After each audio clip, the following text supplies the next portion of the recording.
Hello everybody and welcome to the SEGA CD home screen. So, What a Sega oh, that's sound. right, the home screen. Hold on, Teo, in a moment. Right after this. Alright, now listen. Cute. Sega. There you go. Ah, All of the SEGA CDs always have that SEGA logo at the beginning. With Sonic. When the game booties, yeah. Anyway, welcome to everybody to Spider-Man vs. Kingpin. And now here's this, and since this is a SEGA CD game, obviously we get glorious CD audio. From what I'm checking on sites like IMDb, apparently this port, because this is it's officially called The Amazing Spider-Man vs. the Kingpin. At least that's what's on the box art. But I don't know what exactly happened in order to change the title. it makes Also, sense nice because music. What's this song? I don't know, the YouTube algorithm didn't detect anything, so I'm assuming it was made for this game. yeah. Also, Tio, I can actually explain why this would have been called specifically The Amazing Spider-Man vs. Kingpin. Hold on. Spider-Man is you. Oh, Hi, Stanley. Where young Peter Parker is employed as a freelance photographer. Huh. Peter's work on his large daily newspaper has brought him into contact with some of the more unsavory characters that roam the streets of the city. Actually, I thought that was just from him being Spider-Man. Batch of criminals in the world, and New York's got them. Lucky thing, they've also got Spider-Man. Only Spider-Man sounds like Christopher Daniel Barnes a bit, so maybe. Yeah. When did this game come out? 1993, if I remember correctly. So it was 1 year before the TV show. So yeah, in this one, he's already married with Mary Jane. Yeah. This one was this wasn't an adaptation of any particular cartoon or anything. It was just adapted from the comics themselves. Makes sense. We don't know. The IMDb lists only 2 major voice actors, and they are mostly for the villains. So we don't know who are voicing Peter and MJ here. Yep. See you tonight. You know, it's always nice that Peter has someone to look forward to in his life to come back to help maintain his sanity. Yeah, one more day joke. I was actually trying to do that without referencing that, but okay. That's the thing, Jova. At this point, it's too obvious. Anyway, listen here. something with the strength Heist. and power of Looks like it's time to call off your crazy I guess That looks like it doesn't fit. not just that. Spider-Man in this game sounds like Superman. All right, so here's my first mission: to save the old lady who's being robbed. So here's what you can do: you can climb. There you go. So we start off this game by fighting the world's fastest punch. burglar ever. Seriously, can that swing. guy's in several different windows. There you go. See. And that's basically it. You can also shoot web to attack, web up the enemies. So it's the standard stuff you would expect from a Spider-Man side scroller. Wow, consider this one of the lucky ones. There are actually some Spider-Man side scrolls where you couldn't swing freely. This was like Teo said, this was originally a Mega Drive game, but they made a Sega CD enhanced version, and that's the one I'm playing. The I guess devs that was are typical of called these kind of games at the time. Technopop. I do like the fact that I can at any moment press up to grab onto the buildings. Anyway, there you go. Punch, and there we go. How are we going to punch the police officer? Officer, that nice young man in the long underwear saved my person. Long underwear. Good work, Spider-Man. It's a good thing you came along when you did. What's this? The citizens and police actually being the nice to policeman is voiced by Spidey? Cam Clarke, and it's audible. Just doing my job. Up He's actually... It's like they got the scripts for a Superman and Also- Spider-Man game mixed up. In true bad artwork tradition, got a novel, Peter muscle size changes between each scene. Keep it in mind. Look at his neck, it's like a bursting. Yes, man. Oh, up I'll in the keep it. sky. It's a bird. It's a plane. It's Spider-Man. Yeah, like Dwelve just said, Spider-Man's voice in this game sounds more like the kind of voice you'd expect from Superman, not so much Spider-Man. Spider-Man's supposed to be Maybe it's a bit of a reference to the 60s. I mean, I can see it this now. is important. Special emergency report from Wilson Fisk. Yeah, Wilson Fisk is tricking everyone in New York into thinking that he needs help. Well, that's what he usually does. He always Ugh. What do you suppose he's up to now? Can I imagine all this bad Superman going around, swinging on the web, going, "Greetings, everybody. My name's Superman. Dig it." Kingpin here is voiced by Peter Renaday. Don't know who he is. By a man we thought was our ally. It has come to my attention that Okay. Spider-Man has turned renegade against the What? Can't go Of one. course. order. Hey, that was back when Jonah had everyone convinced I was a crook. And I didn't. So I guess Kingpin is just making J. Jonah Jameson's life easier. You know, it's funny. One era of Spider-Man, J. Jonah Jameson was the mayor of New York City, and now currently Kingpin is the mayor of New York City. And J. Jonah Jameson is actually a good guy now. Actually, You're in their rooting right for mind when they Spider-Man. let a guy who looks like that to be the mayor. It's called having very good charisma, Villa with and good connections. publicity. Certainly never did that. I am offering a reward of So I'm guessing Kingpin as a clone of Spider-Man? in hopes that Dare I That's say? it. That's the thing too. That footage we just saw, that never gets explained. They never explain how the hell he managed to do that footage. He doctored Yeah, probably. Peter's face. He probably hired actors and whatnot. yeah, actors and It'll be all that. Kingpin's doing. I'll have to find it and disarm it in the next 24 hours. But the police Whoop. are gonna think you're the criminal.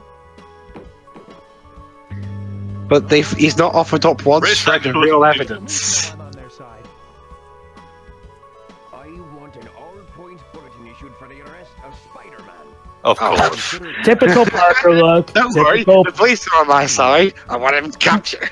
But okay, that was classic Parker look for Spider-Man. Can Peter ever catch a break in his I mean, whatever next. I mean, what next? Is he gonna say, Spider-Man uh, versus Gone. Versus- There's no Kingpin. Kingpin. There we go. Completely Well, a whatever- diamond. whatever next? Spider-Man's gonna go out and say, "Don't worry, my job at the Bugle will be safe." Parker, you're fired. Kinda. Alright, so Spider-Man vs. the Kingpin is a side scroller, but it also has kind of a map screen, so you can select various different levels. However, Oh. okay, think of this like an open world Spider-Man game. However, it's in a console that doesn't really allow for something like that, but it's done like in the best way you can do. Basically, you can go to anywhere in New York and just stop random criminals, just like you would in the 2018 game. I'm starting to get the feeling that Spider-Man 2, the movie game, took some inspiration from this Well, game. it wouldn't be surprising, Joe, because if there's one thing that has been established over the years is that each Spider-Man video game... I think a better takes comparison is Spider-Man 2, Joe, because Spider-Man 1 was incredibly linear. Actually, you said two, I think. No. I said Spider-Man 2, the movie game. Oh, okay, then. Spidey, I know they're shooting at you, but you're not exactly making yourself look. You're not exactly helping your narrative of I never did anything wrong when you're beating up policemen. To be fair, they're shooting at him, and if he I know, gets... I know, I just said them that. unconscious. That's the thing But that- yeah, basically each Not gonna Spider-Man make game sense. takes something from one of its predecessors in some capacity, in basically allowing a sort of evolution that will keep some consistency here and there. So I wouldn't be surprised if the other titles past these took some inspiration from this. Well, that was the case too until Beanox's run of Spider-Man games. As you can probably guess, the red pickups with the cross sign off for health, and the blue ones with the web signal for filling your web meter. So typical stuff. There you go. However, completing these random little levels doesn't actually do anything. They're just there if you just want to take a break from the story and just do some random crime fighting. What you're actually supposed to do to move forward with the story is to look for the face of the first villain you have to fight. So let's look for it. It really is like an open world Spider-Man game. You can do stuff in Surprisingly, your off they're time. not tied to a score system because back in the day that was one of everything. these kind of games. The ones we actually have to try and find the level yourself. Come on, dudes, it's not that big. Besides, Libs, New in the York actual- City. well, Libs, that's part of making you feel like you're Spider-Man. You got to do some. legwork. X marks the spot. Don't worry, No, we'll go find back- it in a Go moment. back, Pedro. You made Spider-Man needs to Anyway, find the treasure. I found who did the music, the score. A guy called Spencer Nielsen. Oh, Spencer Nielsen, of course. and the Mr. Big Rock Band. Spencer Nelson was one of the primary Sega CD composers at Sega of America. Didn't he do the music for the US Sonic CD? Yes, he also did the CD scores for the Sega CD versions of Echo the Dolphin. He was a prominent Sega CD composer for Sega of America at the time. Alright. Anyway, Tio, in terms of why this is called The Amazing Spider-Man vs. Kingpin, Spider-Man, as you know, is Marvel's mascot. Our first villain will be Doc Ock. What you have to do is you have to go into the level that has the red spot. That's the one that has the villain in it. So basically, in order to move on with the story, look for the villain's face and pick the red spot. So I'm guessing, Joe, it's because around this time the comics were actually branded The Amazing Spider-Man. Okay. Here's how it goes. There's actually several different comics involving Spider. Let me explain this though. The wall climbing gameplay is the weak part of the gameplay because it works fine for the most part. However, it has a problem when it comes to when you're trying to climb walls because sometimes you just won't climb and you have to. It's kind of hard to explain. You'd have to play it to really see what I mean. But let's just say when it comes to climbing to the top of a wall, it can be finicky because the game will not understand that you're trying to, get around the edge of the wall. There you go. See, sometimes it just falls. Sometimes it just falls instead of climbing to the rest of it. For example, I think there's gonna be plenty of other moments. There's gonna be other moments where it's gonna be obvious. I'll point them out. Also, I see you have a timer that is very generous. It is. The timer will never become an issue. Don't worry about that. But yeah, don't worry, Pedro. You got a whole day to complete this. Also, Jova. Jova. If you fought phone. Also, doggos. You thought the phone was bad. Also, Jova, if you thought Cool Spot's levels were too mazy for their own good, you ain't. There you go. See, I was trying to climb to for the record, you can do a climbing like that. It's just that you have to press the jump button at the specific moment to do it. I believe I can explain this well. Ladies and gentlemen, this is one of the curses of the. And this time I did it because I pressed jump as I was reaching the tip. It wouldn't be so much. It was so much better if they just climbed it automatically. I mean, I fail to see the reason why not to do it. Why do I have to constantly time my button presses for that? Yes. Go ahead, Jova. It's quite apparent that with stuff like the Sega Genesis and the SNES, while we had stuff like the D-pad, it wasn't always the best for getting those precise, I like to call them rounded movements. What are rounded movements? Rounded movements are like, the movements that are curved, like, obviously bending over and getting over the ledge of something. Obviously, that wouldn't be quite perfected with something like the D-pad for obvious reasons, especially in this era. Alright. Okay, also, Joe, another problem with the gameplay. You thought Cool Spot's levels were too mazy for their own good? You ain't seen shit yet. The big problem with this game, for me, is the level design. They could have just made it a typical side-scroller. However, I think they went a bit too forward with it because they made this there you go. We also can find we can find various real-life comic book covers as Easter eggs. The big problem is that the levels are way too maze-like. They go all over the place, up, down, and all around. And sometimes it can be hard to find the place where you're supposed to be going because there's so many different passages. And the levels can and because there's not that many landmarks, it's easy to forget where you've been sometimes, especially in the later levels. So this is one of those cases where they should have just. I get the idea that they didn't want to just make a generic side scroller that's just A to B, but I think it would have worked just fine. I think the map already covers for the whole exploration part of it. Honestly, I think they were trying to. They tried to bite more than they could chew with the level design here.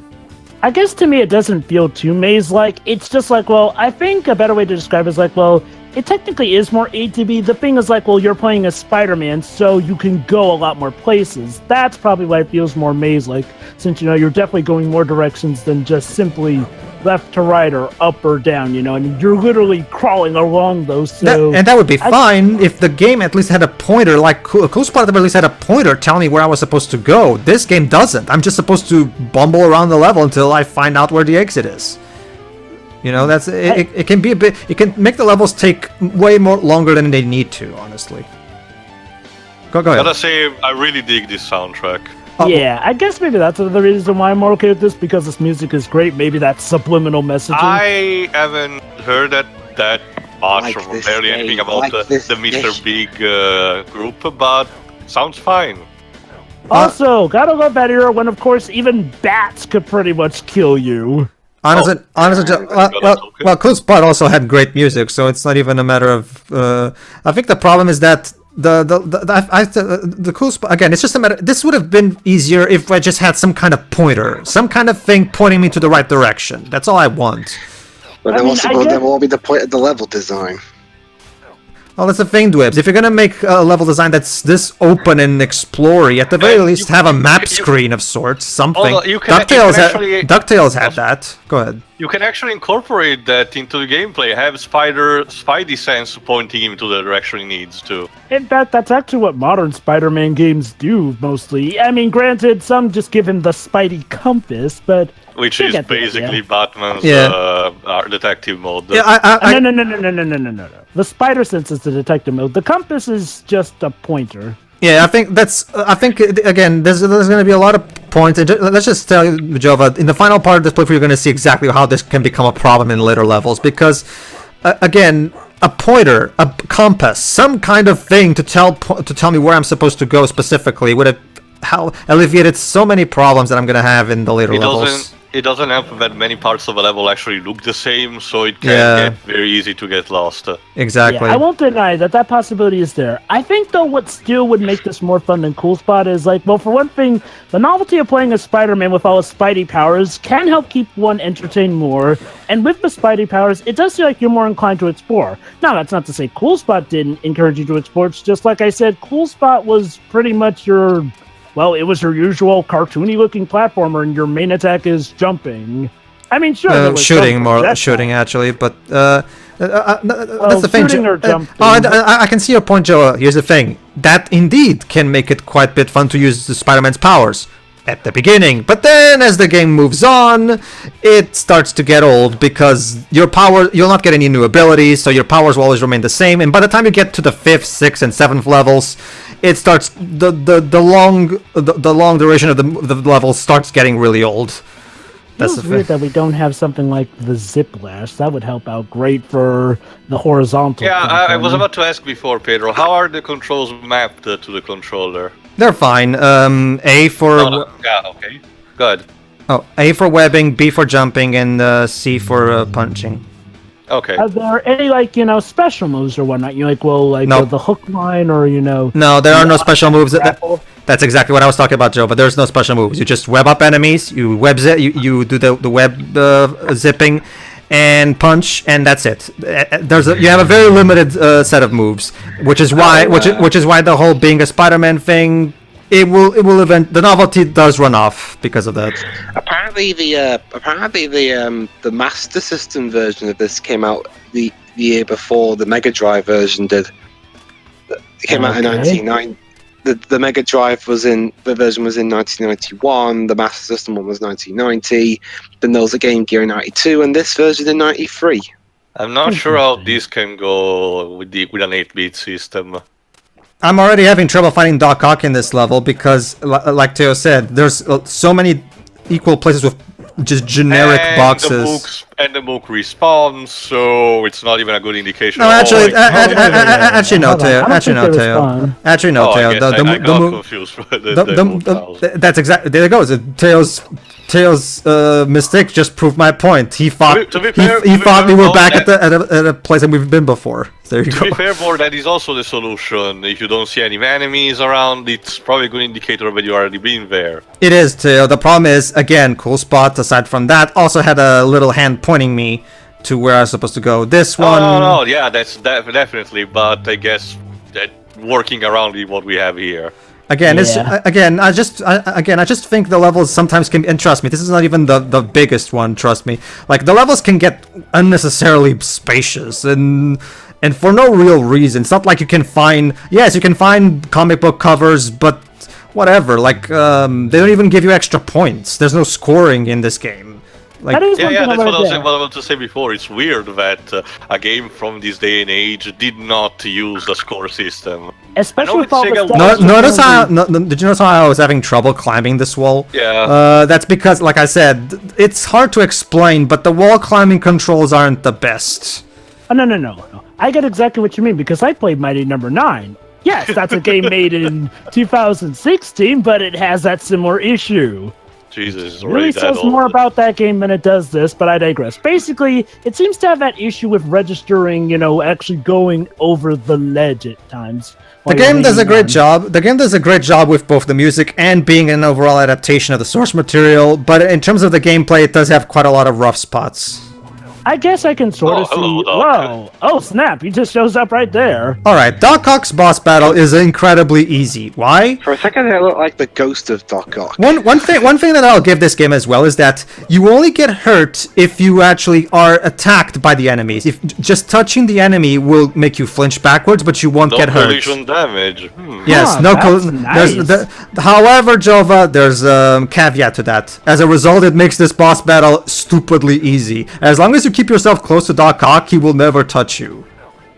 On the one hand, while it makes it easy, at least the fight does look well animated, and you know what? I'll take that over the BSing of just because you touched it. I mean, especially with a boss like Doc Ock, like, look at the reach of those arms. If you got in trouble just There you for go. hitting those, this fight would probably be impossible. That's the thing, Jova.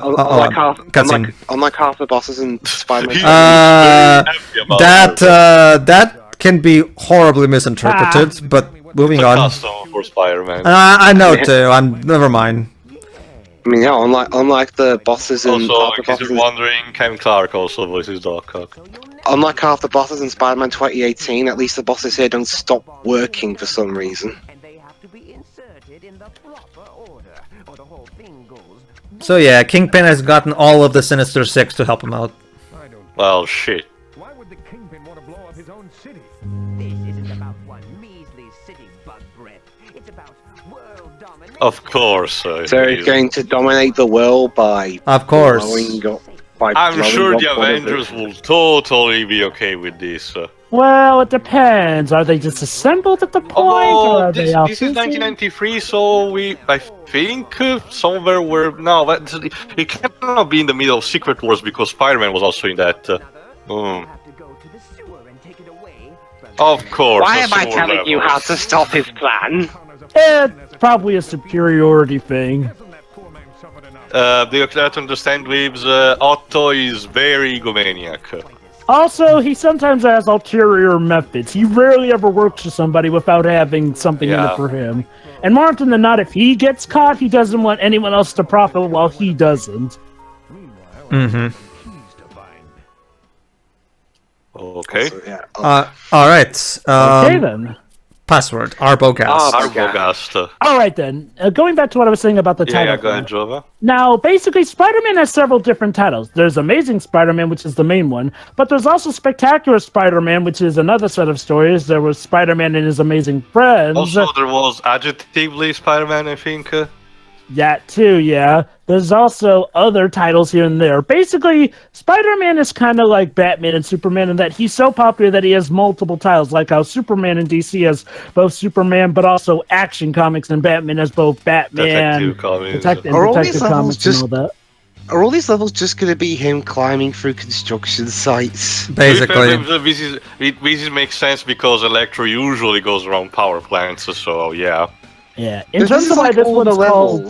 That's the thing, Dwebs. The only things that really change for the most part are the aesthetics. Like the level design is basically the same stuff. There's no special gimmicks. Let me guess. If you touch those, you get hurt. Well, obviously. Oh, yeah. Okay, that's. But yes. Whoa. Wow. Okay, that was a change. That's because web zipping doesn't. Never mind. It's a phase level. That's because web zipping doesn't never run out. So you can just basically, if you know what you're doing, you can web zip your way throughout the entire level sometimes. Okay. So that was just the first phase of the level. Yes. Yeah. Anyway. Also, Electro has managed to create these bees construct. Dwebs already started to notice the primary problem with these levels. The fact that again, the game gets old fast because the levels are feel very samey aside from the aesthetics, and the fact that, like I said, Spider-Man's move arsenal is not exactly varied. So yeah, the game can get the novelty of playing as Spider-Man does run off at one point. I don't know. I mean, for a game made in its time, it seems well enough. And I mean, we already had a change with those electric things that you had to web sling over. I still think it would have been I still think it would have worked better if they just made it a linear side scroll with more stuff, with like more varied gimmicks in the levels. I haven't seen Maximum Carnage in a long time. How is it compared to this? Oh, Maximum Carnage. It's okay. Like the event itself, it's kind of hit and miss. As a side-scroller beat 'em up, it does stuff fine, but the enemy difficulty can get pretty BS. Here's what you do when you fight Electro. Shoot him with a web to immobilize him and then punch him. What I recommend doing is jumping, so he'll, because he's always in a specific, there you go, when he goes down, just like the NES game, Electro goes all over the place to places you can't reach, so you have to, find some kind of pattern where you can get him in a place where you'll be able to. But what I'm doing here, there you go. Basically, just do what I'm doing right now and repeat it. First immobilize and then hit it. That's actually a nice. That's actually a nice enough change for boss tactics. That's the thing, Jova. The bosses in this game are really quite pathetic. If you know what you're doing, you can basically defeat. Trust me, Joe, it's gonna get even worse. The boss battle against Mysterio is fucking ridiculous. Wow, really? Another game where Mysterio is treated as a joke? Yes. Well, I mean, to be fair, it's not so much that he's kept it as a joke. It's just more often than not, he's not physically strong. I mean, it's not the leader in the Mega Drive Incredible Hulk, stupid, but. And Jova, I get the idea that he's more of a master of illusion, therefore he cannot have that much of a physical prowess. But come on, go do something around. Give him some kind of dignity, please. I mean, Shattered Dimensions knew. And yes, dwebs, that's the original design of Electro. The costume itself, the bodysuit itself is okay, but it's the mask that's that goofy. Yeah, fortunately, in the modern designs, usually don't go for this. Also, yes, Cam Clarke also voices Electro here. So yeah, like we've established with Auto Octavius, every single villain has the key that we need to kill out all the keys so we can defuse the bomb. Sparky, and don't blow a fuse. There'll be someone along to cut you loose any time now. Why don't you relax, Spider-Man? Take some time off. Get away from it all. I know the perfect place. Coney Island. That classic Electro humor. Sure, I've got a lovely place for you, the raft. Is that any way to talk to your old pal? You know me. I always show up when you least expect me. You never see him coming. Spider-Man sees you in your sleep. Spider-Man sees you in Half-Life 2. Half-Life 3. Oh wow! What a thing to predict. Alright, so... In 1993, before even the first game came out. Alright, what? To the next time where we go face Mysterio. See ya. See ya. See you then. Sure.